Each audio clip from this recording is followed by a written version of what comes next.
Okay, so I hope the sound's not going to be that bad. I wanted to do this video. I just had a few minutes, and I appreciate you guys asking for content about Ajax, but I couldn't film, like I can't film him in the real world around distractions. I can't hold the camera and do that. It's not safe. So I wanted to talk about walking him right now and what I found personally for me. There's a little bit of sneakiness going on.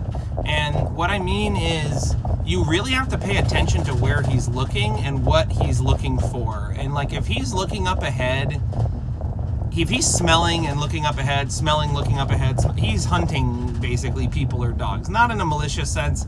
He's just looking for some reason to explode. Now, we did pass by a handful of dogs and people, and I saw the part where he starts staring at things. I saw the part where he starts putting his fur up, and the truth about all these behaviors is you have to go after the fuse and not the explosion. So you have to go after the fuse, not the explosion. You have to address it with him at a high level before he's become highly aroused. So, just when a dog walked by and I was like, hey, lay down, and he's just veering, he's like coming out of his down looking at this dog, I was like, no.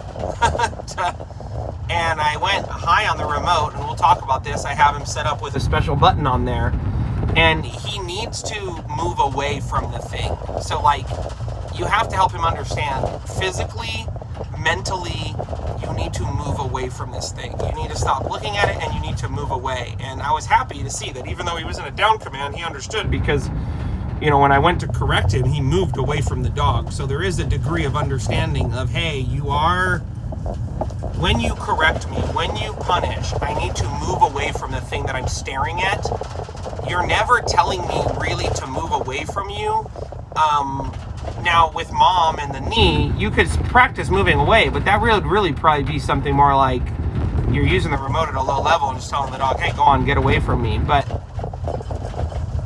his prong collar, it's helpful to manage him, but it's not really capable of getting through to him when he's even slightly excited or he's on a walk. Like even popping the prong collar, he doesn't quite understand what you're saying. Now, can he get to the point where he's walking on a prong collar without the remote? Yeah. Would that take an insane amount of work? Yes. Is your better bet getting him bomb-proof on the remote collar, getting him to the point where you are like, this is weird, I don't even need a leash attached to him? Probably or possibly I can lend you or sell you a adjustable, retractable leash, and you can have him to the point where you're going, no, honey, he won't walk away from me. Watch, throw the ball, he won't do it. Ring on the doorbell, he won't do it. He won't do it. You're lucky that you have a big property like I do, so you can really get clear with him. Hey man, you're walking near us, and now this was another thing that was interesting. A lot of times I let dogs walk in front, I let the dogs walk wherever, I don't care, but with him, it was very apparent that being in front is very challenging for him. It would be probably more likely to tell him, hey man, stay back. Like, you can walk in front, you're smelling, it's all good, and then I move you into a position where you walk behind me, you are kind of in a follower position, you are in kind of a subdued, you're just following me now. Because I noticed that was the only way I could get him to just relax and not keep trying to go in front. We followed dogs. At one point, we had a guy with dogs off leash who started coming over to us, and the guy was yelling. He couldn't control his dogs. With my skills, I was in a place where Ajax hasn't failed a bunch. I was able to avoid any explosions at all. But I will say there were some conversations that ideally, we're practicing in the house, we're practicing in a controlled environment, because at one point I was using the remote and then I was kind of pulling him away from the dog, and he just kind of was like, no, I don't understand what you're doing, and I might try to, figure out a way to get out of this behavior that you're asking me to do. And I had to follow through and explain to him, hey man, no, I'm telling you to sit. The remote's telling you to sit. This is not the time to fight the leash or to fight the pressure. The only thing you can do right now is relax and calm down. Maybe sit or maybe do a down command. But you continuing to fixate on this thing and wanting to keep looking at it, we're not having that. So, long story short, Ajax is a really nice dog. If we can actually correct this behavior and not manage it and really go after the fuse and start to recognize, dude, you're just not walking around with the level of cautiousness you need to be out in the real world, having had the history of how you were behaving. It's almost like, think about it, somebody who came out of recovery. They should be going to church every weekend and exercising at the gym 5 days a week. They start saying, I'm going to skip out on exercise. I'm just going to walk downtown by the bar. It's like, no, dude, you're not walking downtown by the bar.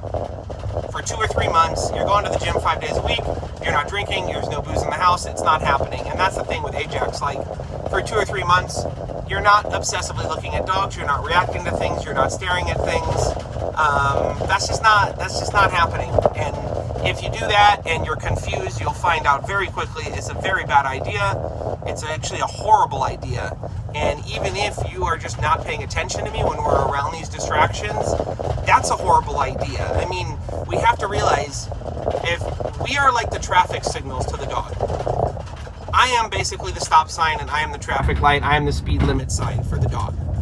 And if the dog is ignoring me, like if you ignore the stop sign, if you ignore the traffic light once, you get pulled over by the police and there's a consequence. And that's how everybody drives around safely here. So holding dogs that are aggressive or reactive dogs that are confident. I'm not talking about some nervous wreck of a dog. Ajax is a confident guy, okay? Like there might be there's always fear with aggression. I don't know how much aggression there even is with him. It's mostly reactivity. But you have to hold him accountable for the littlest things at a high level. You have to just go, hey man, if I say your name and I say stop, you don't look at me, like, that's a problem. If I tug on the leash and you don't look at me, that's a problem. If we're around dogs and I say a command and you don't do it, that's a problem. If I have to remind you, if I have to ask 2 or 3 or 4 times around these distractions, we have a problem. We kind of have to designate, like, the parking lot, which is like maybe, hey man, we're in the parking lot. You don't have to pay that much attention, but you still need to be aware of where we're going. Hey, you're on the freeway, man. If you don't pay attention, like, there could be a catastrophe. So, you practice in the parking lot, you practice in the house. The stakes aren't as high. You can get the timing down. You can get the sequencing down. You can figure out how long do I have to hold that red button for him to stop? How high does it have to go? What happens if I stop when he stops? Does he do it again? Yeah, he'll do it again. There were times where I was actually put him in a down and then held the remote even though he was in a down, because although he was in the down, he's still staring at dogs. And it's like, officer, I pulled over. It's like, you did pull over, but you're still holding a handgun in your hand, sir. Like, sir, I know you pulled over when I got behind you, but you're still smoking a joint. So, you got to be careful with him, because he'll do these things of like, I'm not pulling on the leash. It's like, yeah, but you're looking for dogs. Oh, I'm in a down command. Yeah, but you're not looking at me. You're staring at the dog over there. And these details, I'm sorry, these is the things nobody's talking about, because it needs to be custom. Someone has to lay eyes on the dog. I mean, if you've got a standard dog, you're not struggling with behavior issues and struggling with trainers. If you've got an easy dog, you probably go to any trainer and things will get better, things will improve. But, you've got a non-easy dog and you're looking for help on the internet, that can help. But realize there's nuance, there's so much details, and the difference between a fearful dog, the difference between a reactive dog or an aggressive dog. Do you live in a city? Do you have a big property like these people where they have a space to practice? I can shout you out, but how am I? Yeah. So anyways, bottom line is Ajax is doing great. If you stay, and practice a lot, he's going to get a lot better.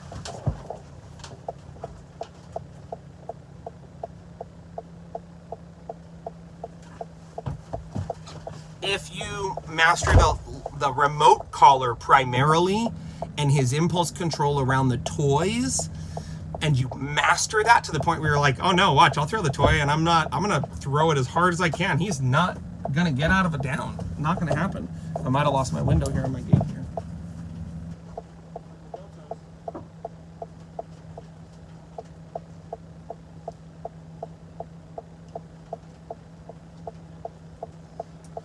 So you master those basics in a controlled environment, and then make distractions on your property, master that stuff, and go, no honey, look, I put him in a down, I'm gonna ring the doorbell and walk out the front door. He's not gonna leave.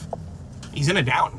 And get it to the point where he's happy and you have comprehension, and he's sitting there like, yeah, I know, you guys are, you know, get that down. Keep getting him hungry to the point where when you are out with him, he's looking at you wanting food. And believe it or not, this could be a totally distant memory. There's some dogs that go, that's not reasonable, that's not possible. This is the dog where, like, he's very similar to my own dog, Emma, a very nice dog. Just very confused, very frustrated over time. And unfortunately, in our attempts to stop things, unsuccessfully attempting to stop things and failing, unfortunately, makes behaviors much stronger. And if we go over and over again, or the thing just happens over and over again, holy God, the strongest behaviors are made from an unsuccessful attempt to stop the behavior and a refusal or an inability to not continuously expose the dog. So I'm ending it there. I'm dropping these guys off. I'll see you all. Remember, we don't blame them, we train them.